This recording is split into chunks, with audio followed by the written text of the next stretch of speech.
చాలామంది ఈ ఈ మధ్య నాకు కాల్ చేసి ఏమండి 30వ తారీఖు గ్రహణం ఉన్నదా? ఇది మార్చి నెల 30వ తారీఖు గ్రహణం ఉన్నదా? ఉంటే ఎప్పటి నుంచి ఎప్పటి వరకు అని చెప్పేసి అడుగుతూ ఉన్నారు కదా. సో వాళ్ళందరి కోసం ఈ వీడియో చేస్తూ ఉన్నాను.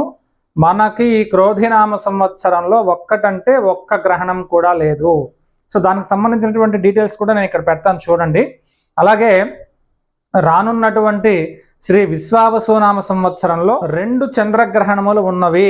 ఈ సోషల్ మీడియా వచ్చిన తర్వాత ఎలా అయిపోయిందంటే అండి, వేరే ఖండంలో వేరే దేశంలో ఎక్కడో గ్రహణం ఉన్నా కూడా మనం కూడా పాటించాలేమో అని చెప్పేసి ఇటువంటి ఆలోచనలు వస్తున్నాయి కొంతమందికి. అలా ఏం లేదండి.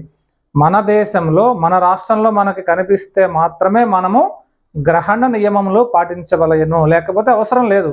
ఎక్కడో అమెరికాలోనో కెనడాలోనో గ్రహణం వస్తే మనం ఎందుకు పాటించాలి? సో కాబట్టి ఈ నెల 30వ తారీఖు గ్రహణము లేదు.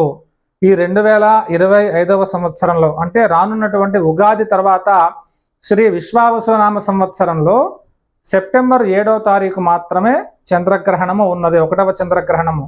ఈ 2025-26 అంటే ఈ శ్రీ విశ్వావసునామ సంవత్సరంలో 2 చంద్రగ్రహణములు ఉన్నవి.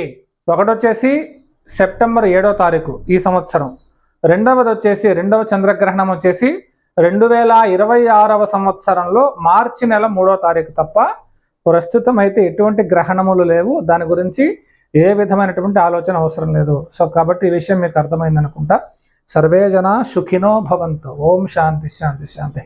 జై సాయిరామ్.